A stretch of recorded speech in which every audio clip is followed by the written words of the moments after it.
Here in the eastern Mediterranean is to be found the biggest island of Greece and the fifth largest in the Mediterranean, Crete, an island full of light throughout the year. Welcome to the city of Chania and to the prefecture of Chania, a place full of history and natural beauty.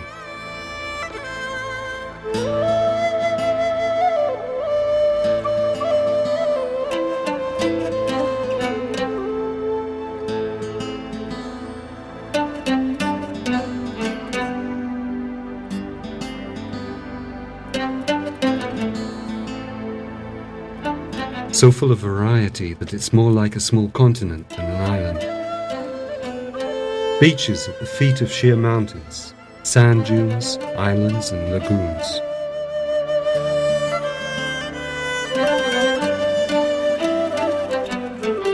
The island's famous gorges, sacred caves, rivers and springs, green plains planted with olives and citrus, a land self-sufficient in its produce, rich in animals and plants, endemic and rare.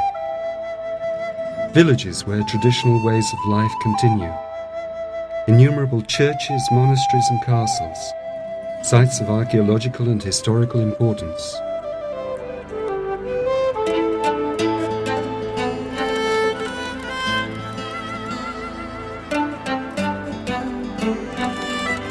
An ideal place for outdoor sport, from bungee jumping to snorkeling.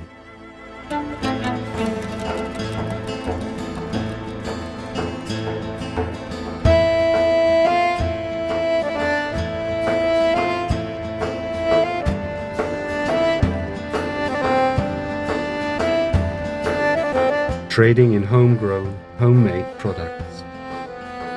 With its mild Mediterranean climate, healthy diet, preservation of customs and values, and the heartfelt hospitality of the islanders, a lively, creative people who also like to relax and savour life.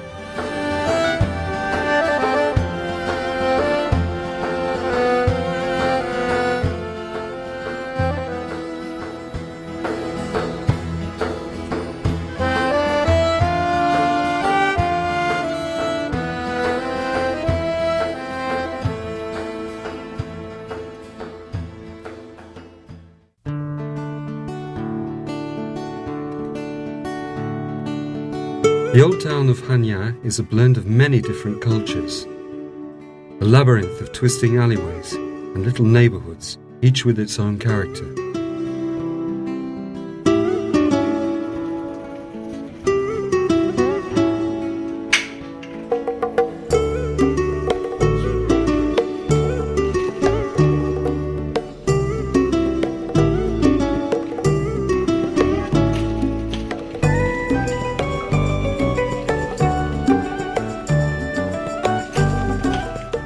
What better way to explore it than in the company of Antipas?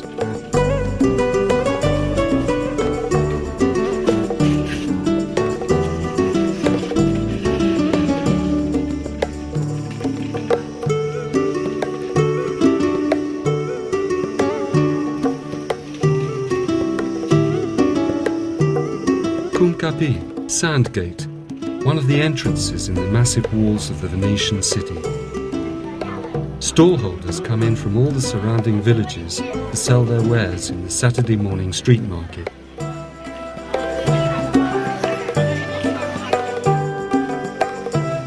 There are numerous churches in the city, dating from different periods and varying in style, from tiny chapels to the city cathedral. Close to the harbour, a magnet for visitors, Leather Street is full of shops selling mainly shoes, bags and belts.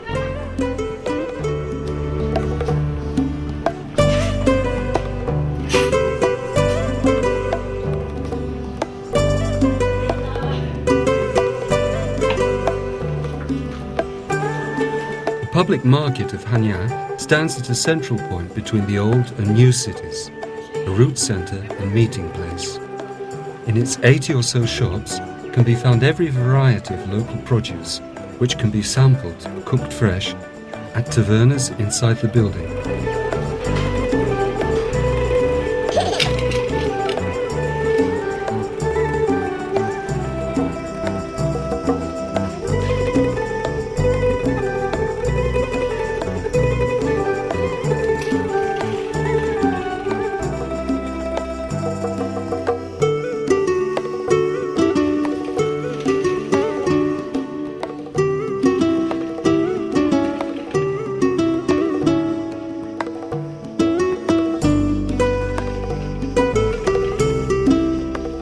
Chania is a city renowned for its greenness, not just in public squares and parks, but in its tree-lined streets and public gardens.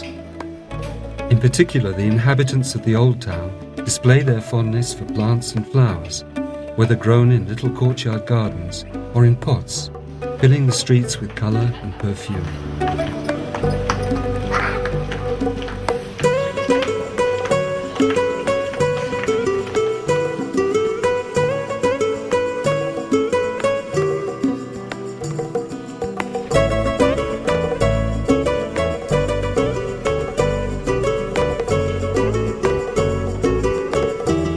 There are bustling streets catering mainly for visitors with their crafts and jewellery shops, cafes and tavernas.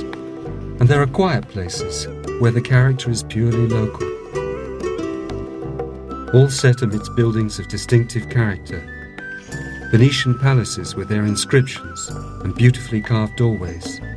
Turkish buildings with their distinctive wood-clad upper stories and secretive windows. Domed public baths. Flights of steps, massive arches, a real warren in which you're constantly making fresh discoveries.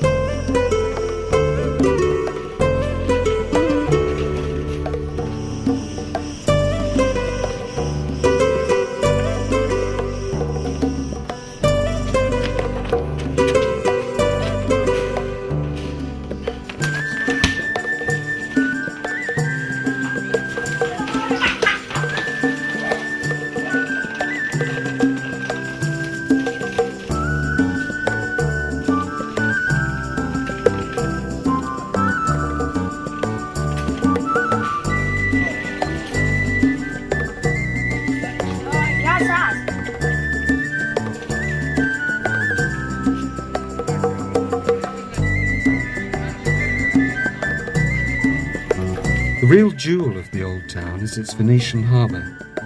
The outer part with its Egyptian minaret-style lighthouse and mosque, and the inner part with its fishing boats, marina, and imposing series of Venetian boat sheds.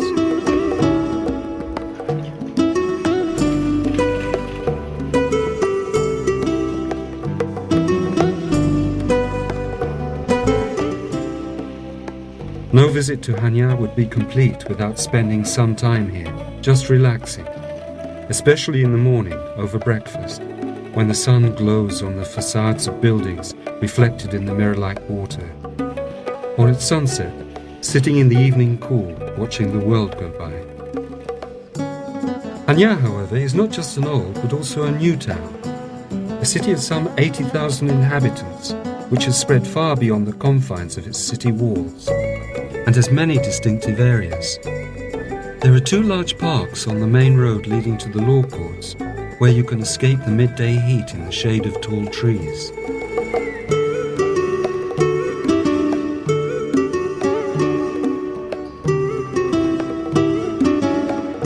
Some of the finest streets are wide and tree-lined, with impressive buildings in the neoclassical style. One such neighbourhood is Haleppa.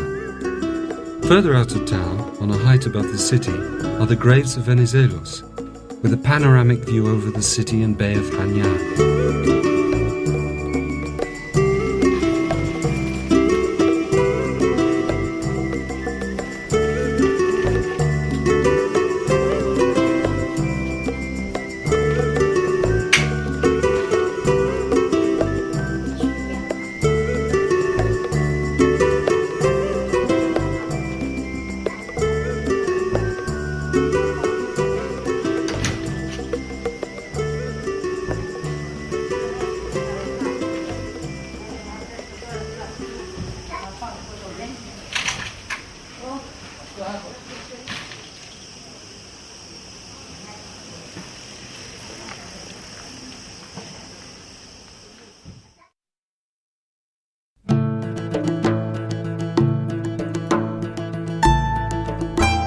The old town of Chania is layered in history.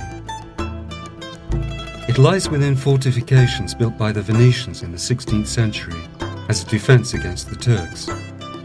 But dig down almost anywhere and you encounter other cultures, going right back to the Minoan.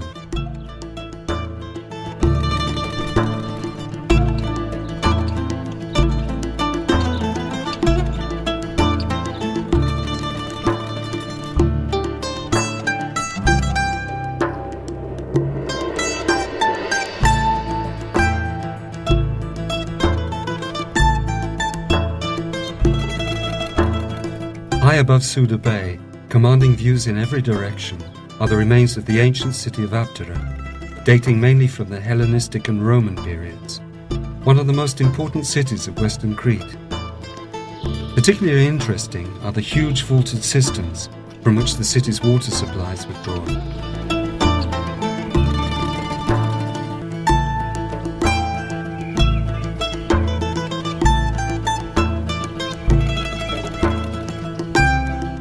Close to Aptera is the Turkish castle of Izindin, dating from 1867, which together with the fortresses at Kalami and Suda Island commanded the entrance to strategically important Suda Bay.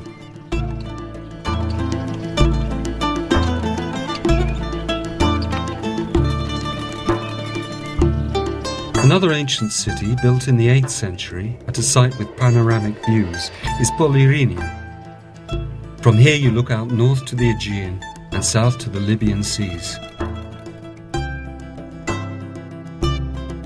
Francocastolo, Castle of the Franks, is associated with the myth of the Drossolites.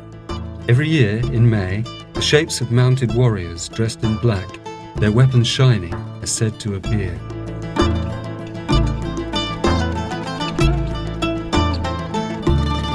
The castles at Sfakia and Askifu are strategically placed, controlling routeways, part of a network right across the island. The castle of Granvusa was built by the Venetians, but afterwards used by the Turks and the Cretan revolutionaries of 1821, who used it as their stronghold.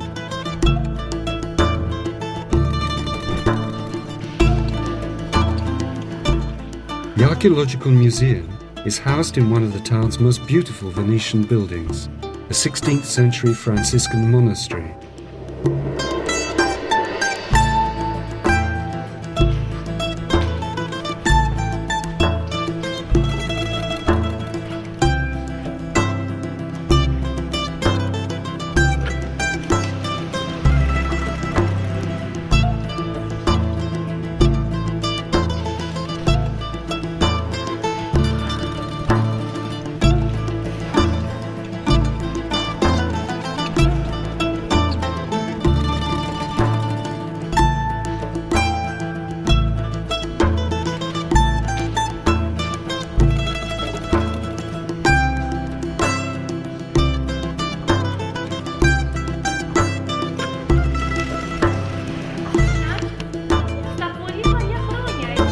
It has many objects of interest and charm, prominent among which are Minoan objects, mainly unearthed within the old town, fragments inscribed with Minoan linear writing and painted burial chests. Also of interest is the fine Hellenistic and Roman gold jewellery found in tombs both within the city and outside, as well as Roman mosaic floors.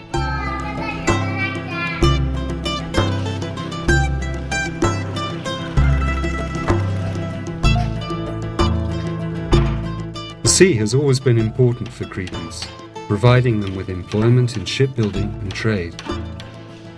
The Naval Museum of Crete at the Venetian harbour traces this tradition from its origin in Minoan times through every type of vessel, recreated in the form of detailed models, together with objects preserved from ships. A separate section deals with the Battle of Crete.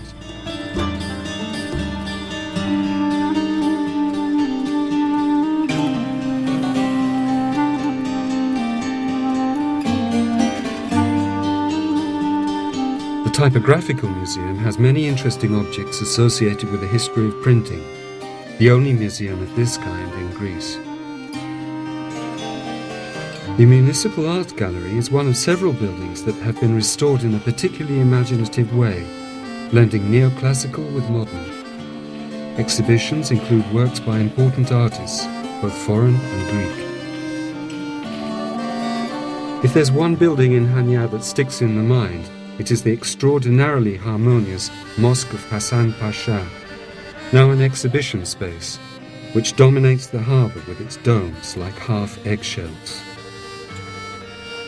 One of the best ways to appreciate how Chania harmonizes the old with the new is to visit the centre of Mediterranean architecture in the largest of the Venetian boat sheds.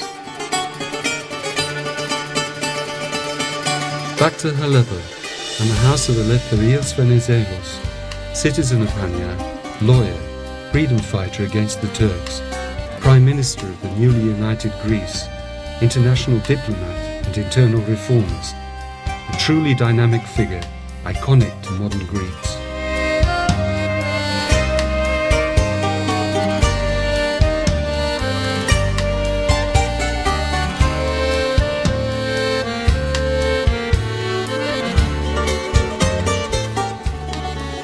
War and the pity of war. A visit to either the German war cemetery near Malomé or the Allied war cemetery at Suda cannot fail to move. Paradoxically, there is a peace and calm at both of these beautifully kept places that allows you to take in the fact of so much loss. There are over 300 Byzantine churches in the municipality, some of the frescoes from which have been removed, restored and put on exhibit in the Church of San Salvatore in Chania. The monasteries of Chania are islands of peace. Not only is the architecture of the best of them, dating from the Venetian period, outstandingly fine, the whole of their surroundings, with cloisters and walled gardens, encourages contemplation.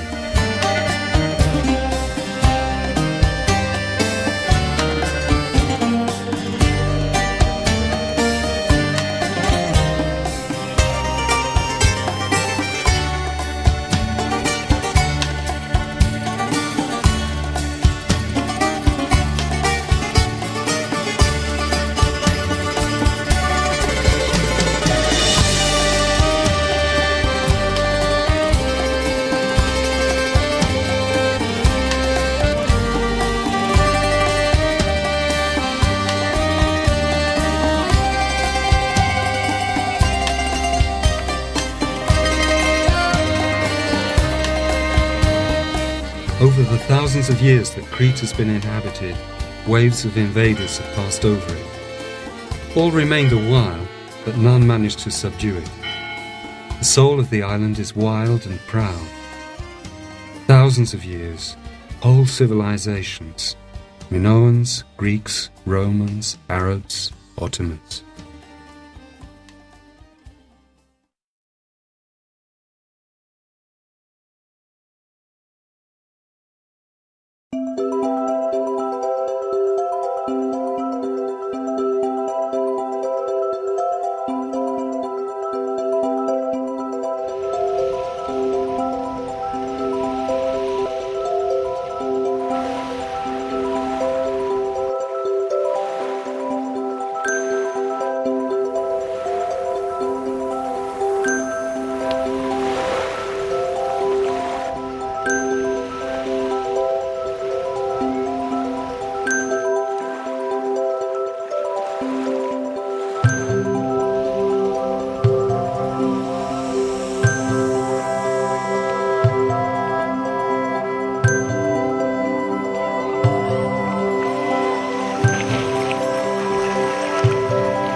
Some of the most beautiful beaches not only of Crete, but of the whole of the Mediterranean are to be found here in the west.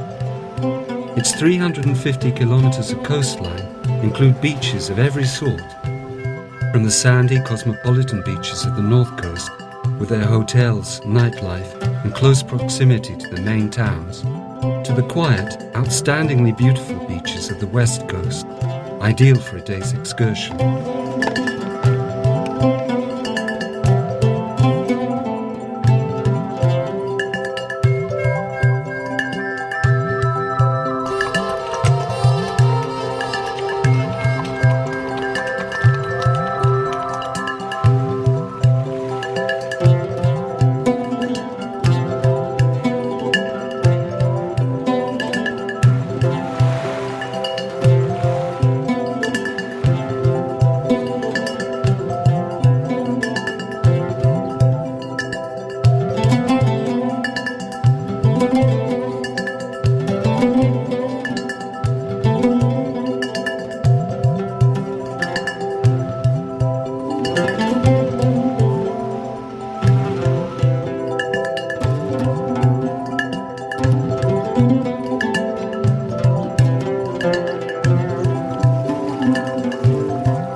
Every summer, Chania stages an arts festival, a venue for artists both from Greece and abroad.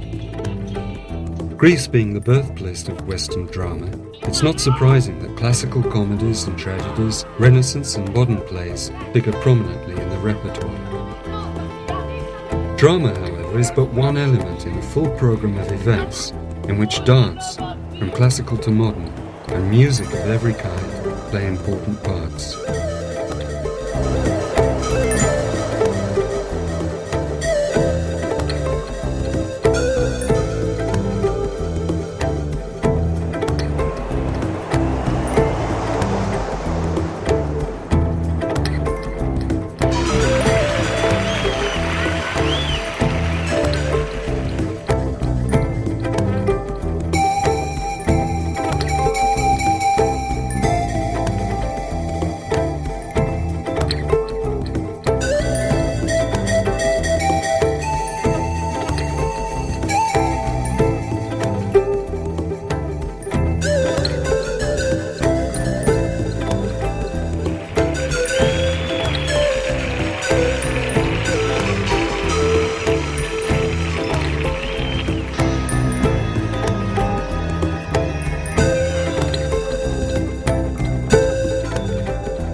At the time of the full moon, a concert is held either in the Venetian castle at Francocastello or the Turkish castle at Izendine.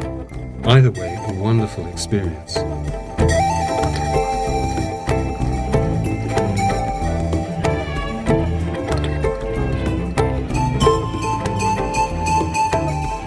Mikis Theodorakis, born in Chania, is one of the most important composers in Greece, with a worldwide reputation, in particular for his music to Zorba the Greek, which was filmed in Chania.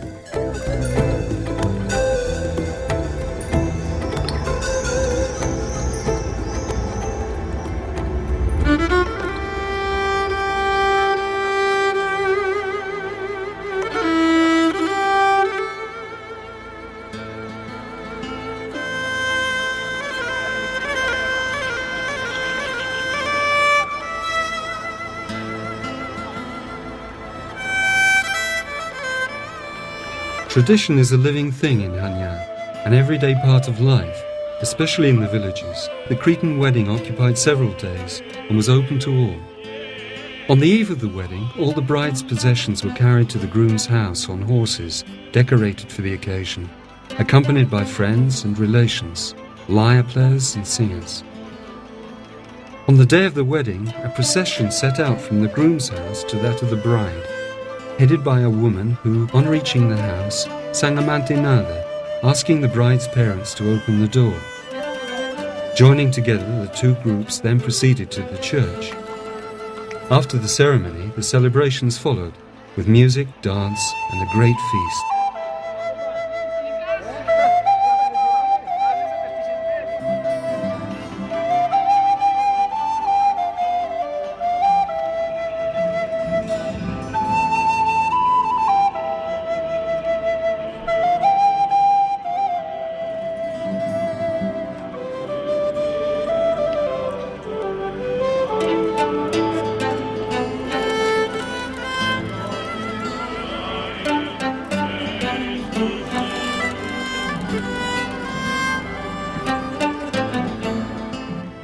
For Orthodox Christians, Easter is the most important date in the calendar year. After the long fast, the devout atmosphere of Holy Week, and a Saturday of increasing expectation, the resurrection of Christ is announced at midnight in a great outburst of chanting, bells, and blazing fire.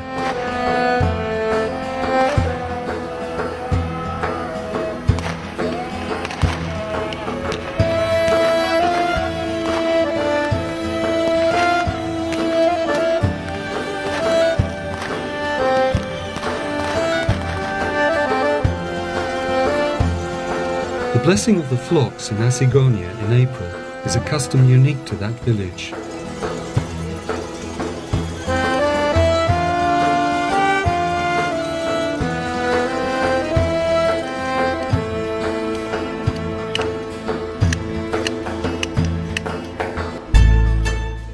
Cretans are always looking for an opportunity to celebrate and to express themselves in dance.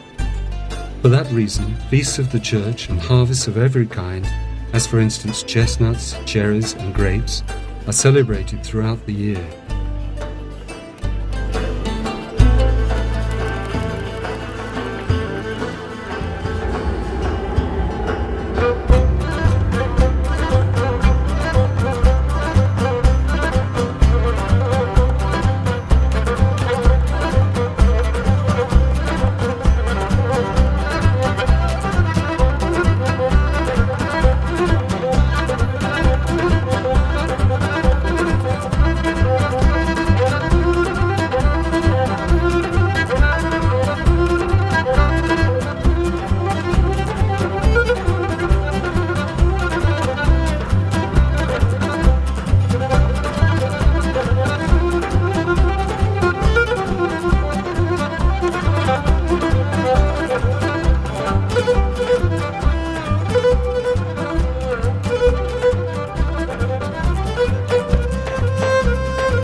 Historical evidence suggests that Cretan dance may have its roots in Minoan times.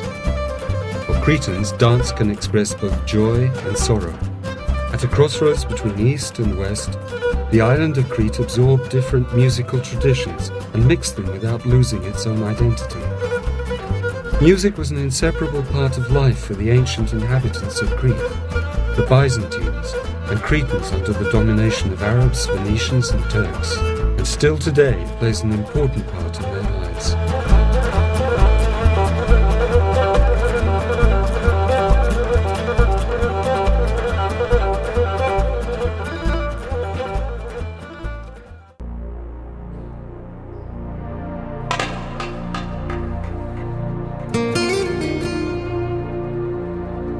Crete can be reached by both air and sea. The port of Souda, about 7 kilometers from Chania, is served by 2 shipping companies, providing daily connections with Piraeus, the port of Athens. The new modern international airport is on the Akrotiri, 15 kilometers from Chania.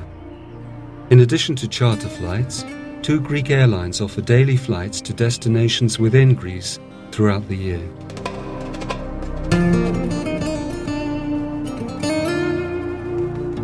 Chania's modern hotels, of every category and type, provide all the facilities for a really outstanding holiday.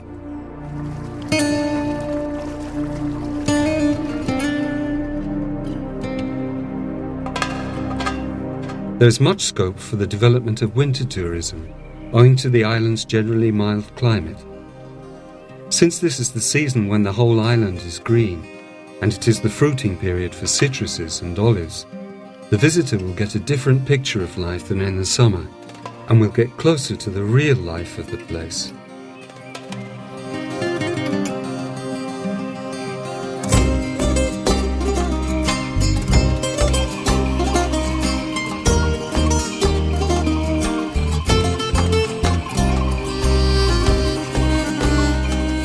The European footpath E4 crosses Crete from end to end, passing through some of its most beautiful and remote mountain scenery.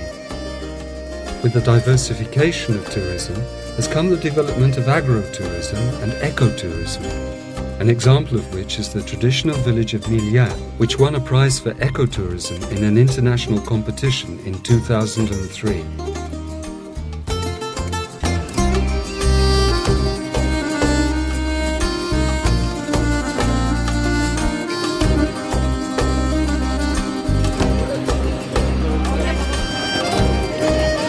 World Tourism Day is celebrated in the main square at the old harbour of Chania by an evening in which food, freely provided by hotels, can be enjoyed to the accompaniment of traditional music and folk dancing.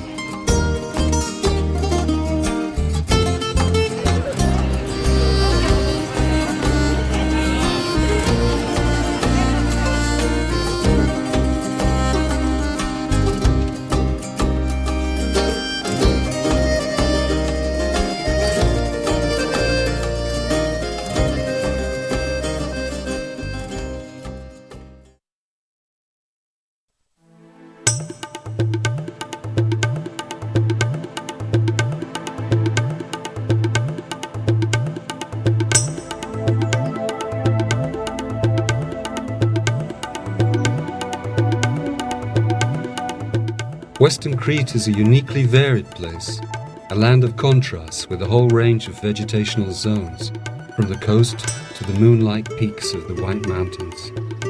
Snow melting in spring soaks into the ground and starts its long journey down to the plains, where it gushes out in icy springs, feeding rivers and lakes, cool and green in the heat of summer.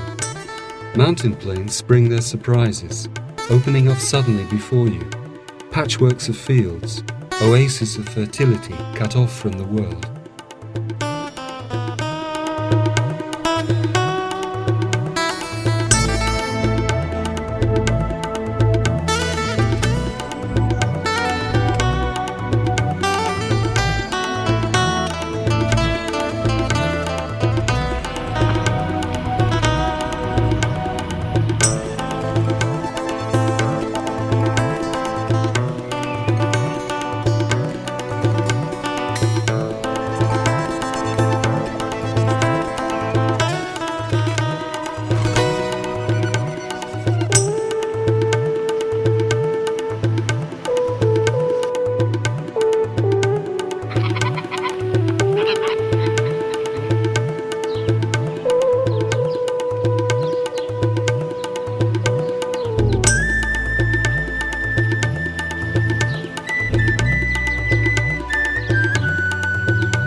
It takes time to get to know the island.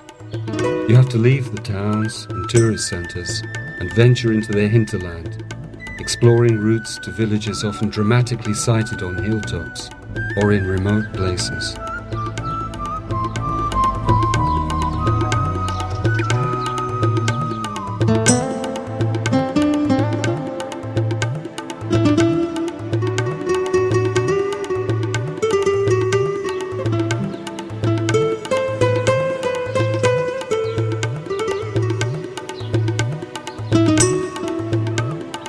Unique in Crete, Lake Cornas is fed by two springs. 50 meters deep, its surface is 50 meters above sea level, and its bed 25 meters below it. Water cascades down the hillside at Aghiropoli.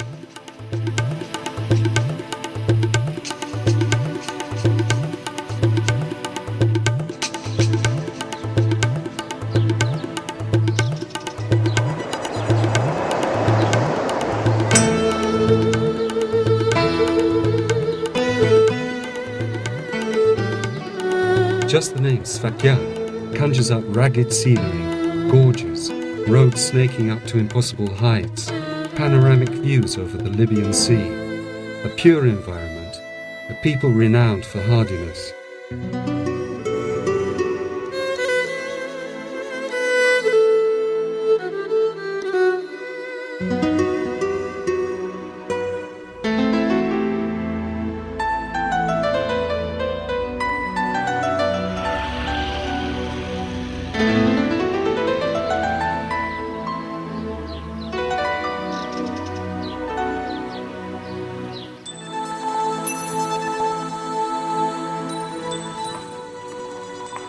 The lake at Aya, close to Chania, is the main water source for the city and a haven for birds.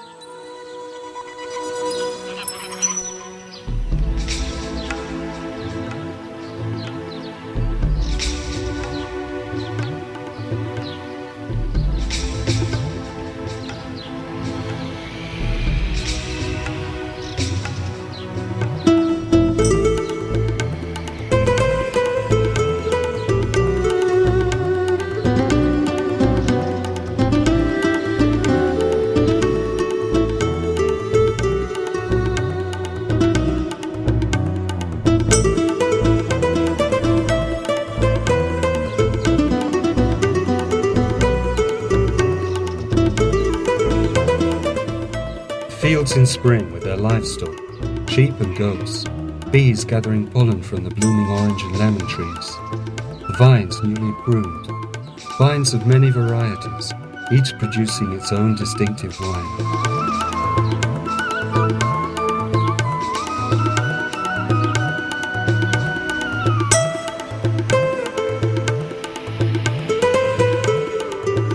Crete is rich in wild plants, 2,100 species, of which 300 are endemic.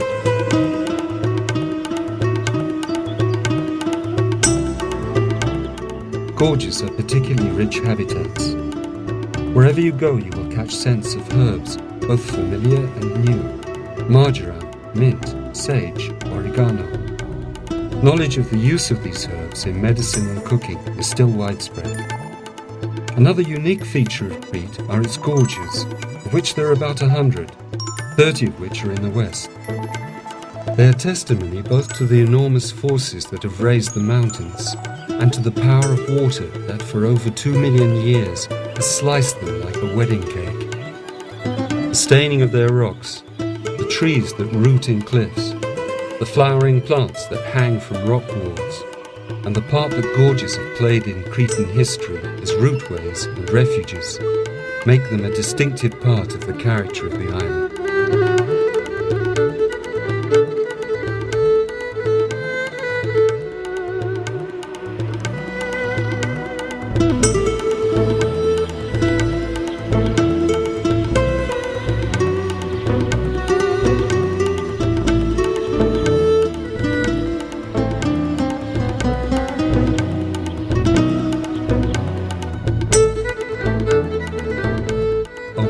Is a large mountain plain at an altitude of 1,080 meters. The road runs across it, heading south, climbs and reaches its end at Xyloskala, the wooden steps. Opposite us, the precipitous grey cliffs of Mount Kigilos. Before us, one of the most awesome sights in Europe, the Samaria Gorge. 16 kilometers long, varying in width between 150 meters and 3.5 meters. The walk takes between 5 and 6 hours, and the path is open between May and October. The gorge has been awarded the certificate of the Council of Europe as a region of untouched wilderness and beauty, and it has also been designated as a national park in order to preserve its rare flora and fauna, notable examples of which are the bearded vulture and the Cretan wildgoat, Crete. The first part of the way down lies through a seemingly unending series of zigzags, a drop of 1,000 meters within a distance of 2 kilometers. About halfway through the gorge, we come to the village of Samaria, abandoned since 1965, when the area was designated a national park.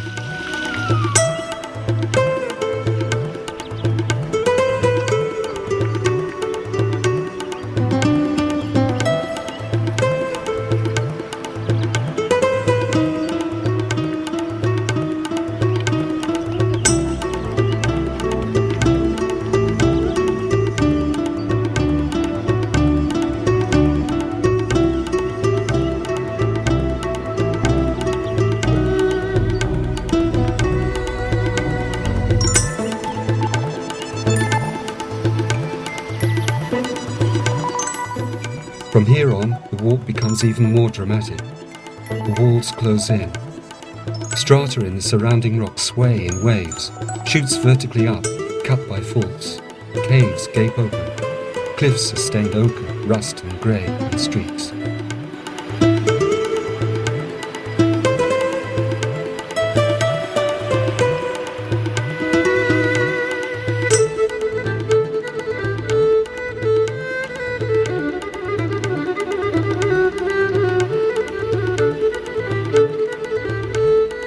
Suddenly you reach the iron gates, where the gorge is at its narrowest, the rock walls soaring up about 600 meters around you.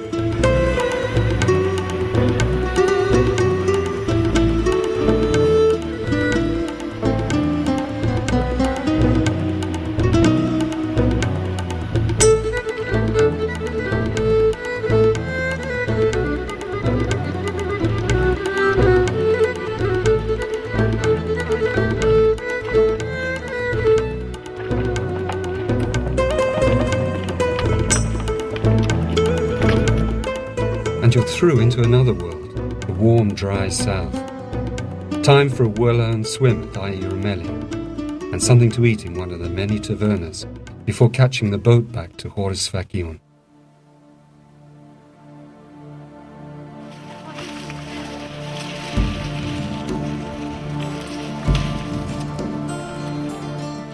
The grape harvest comes as the culmination of a whole process of pruning, ploughing, and tending the vines. And so it's not just a labour, it's something to be celebrated. Each household has its own wine of which it's proud, and it's there to be shared.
Friendliness towards visitors can be met with in many places, but in order to experience true Cretan hospitality, you have to set off on a journey of exploration, laying yourself open to whatever you find.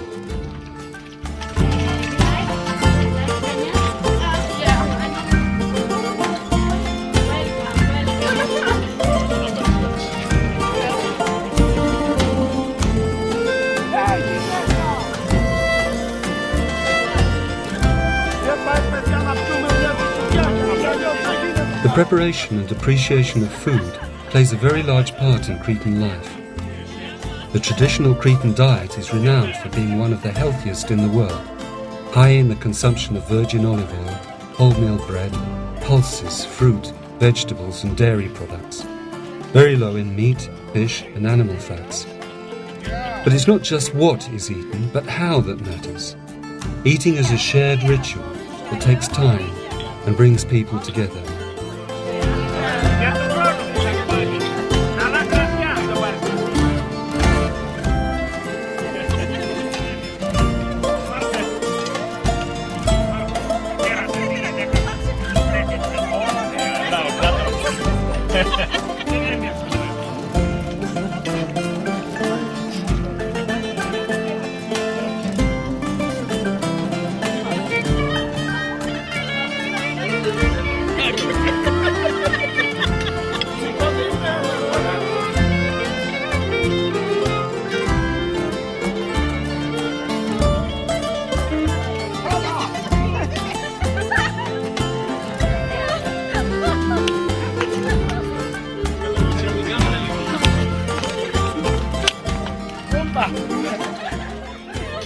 In the Cretan soul, two elements prevail, hospitality and honour.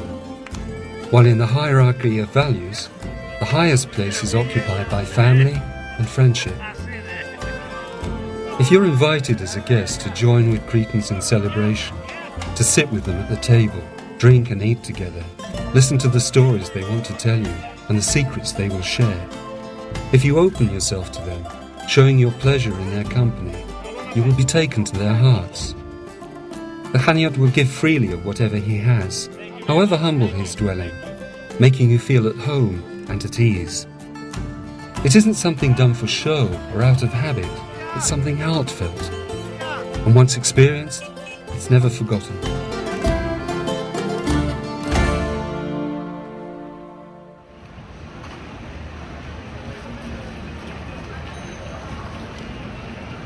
The city in summer never sleeps. Evening entertainment reaches its zenith in the picturesque Venetian harbour of Chania, with its array of restaurants, cafes and bars.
Start with a drink at one of the innumerable cafe bars that line the waterfront at youthful Kumkapi. Then move on to cosmopolitan Platanias. Chania's famous for the variety of its entertainment, with hundreds of restaurants, cafe bars, venues with live Greek music, and many clubs where you can dance to Greek and foreign music. Don't miss the chance of going to live concerts given by Greek and foreign performers. Join a beach party. Dance under the stars all night to music played by well-known international DJs, from sunset to sunrise.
Follow us now on a journey to the other municipalities of Crete.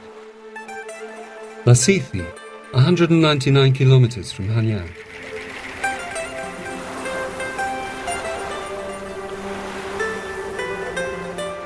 The sun dawns on the golden sand of Vai in the far east of Crete.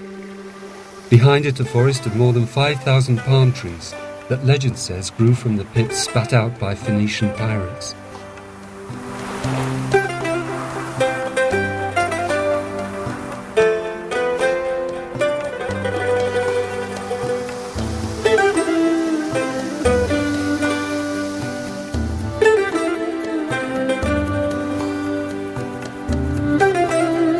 The capital of the province is Agios Nikolaos, a fine town centered around a circular lake lagoon. Here in the east, the biggest wind farm in Crete is to be found.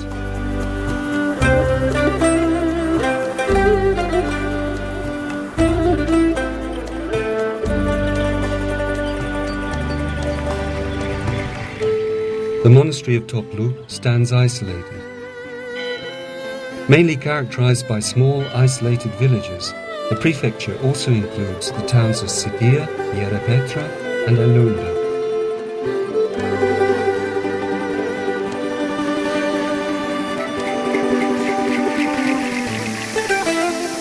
Heraklion, 134 kilometers east of Chania.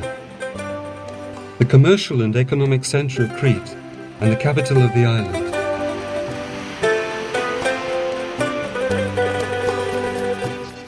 Both Dominikos Theotokopoulos, the greatest Cretan painter, and Nikos Kazantzakis, the greatest Cretan writer, were born here.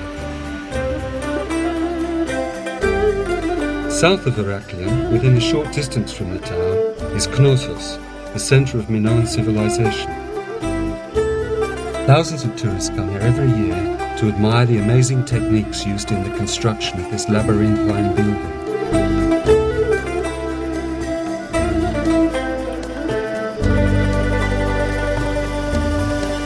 palace of Festus stands grand on its eminence above the plain of the Messara, 63 kilometers from Heraklion. Here it was that the enigmatic disc was found, with its spiral script that has so far evaded deciphering.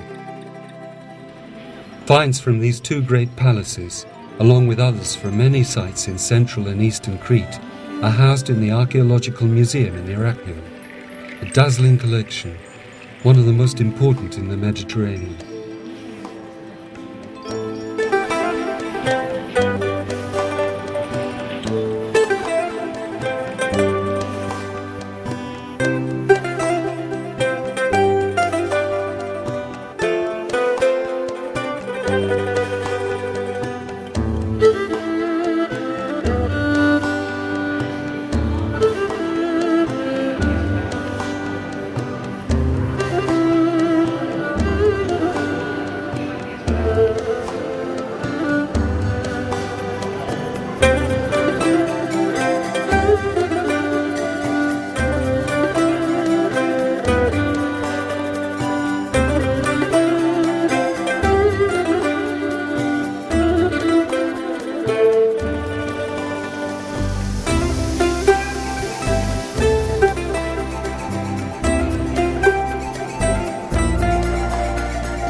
Rethymnon, 56 kilometers to the east of Chania. Of Crete's main towns, the one that best preserves its medieval character, with much to admire in its narrow winding streets and its Venetian harbour. A magnificent fort, the largest the Venetians ever constructed, crowns the heights above. Rethymnon is a centre for tourism, with many hotels along its sandy beaches. Many local crafts flourish, catering for this trade.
Beaches to the south coast are especially beautiful, like the one at Prevoli, with its aquamarine waters and palm-surrounded river.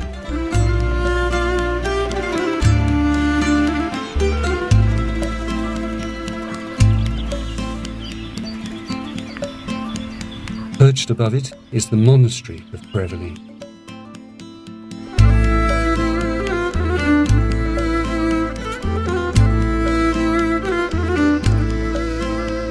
Arkadi Monastery, on the northern foothills of Mount Psilorites, is a famed place of resistance to the Turks.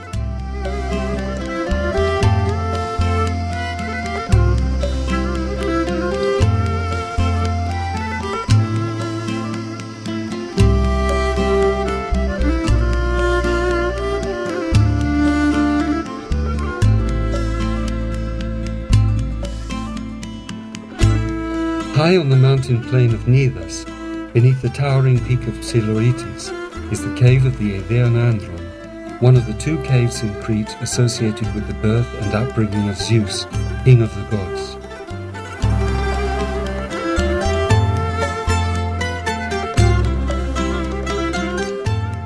One of the high spots of the year is the Carnival in March.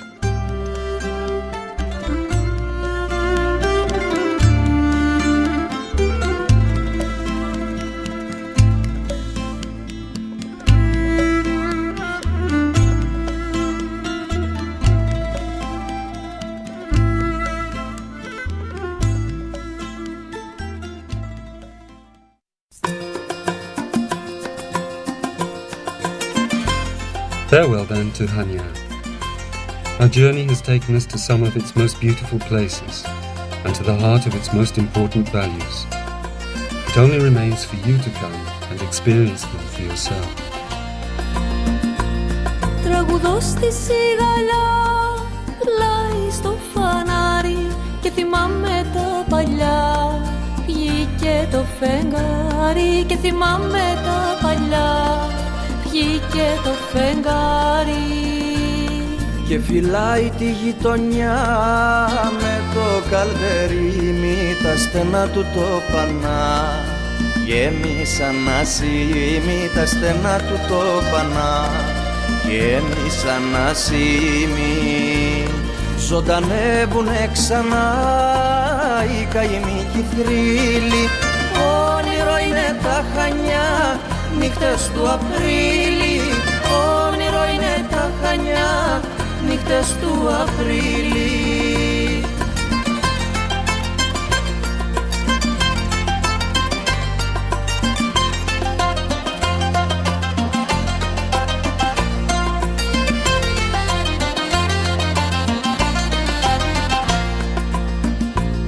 Στα μπαλκόνια οι λιγερές, στο στράτη κιθάρες, πρωτοείδωτες χαρές.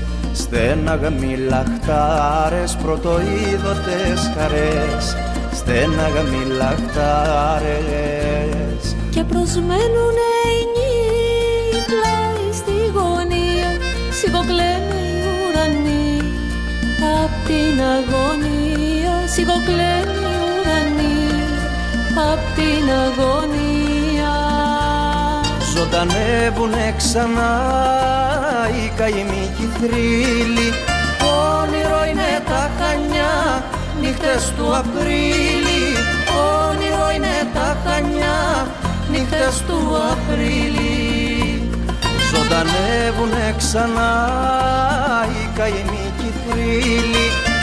Όνειρο είναι τα Χανιά, νύχτες του Απρίλη. Όνειρο είναι τα Χανιά, νύχτες του Απρίλη.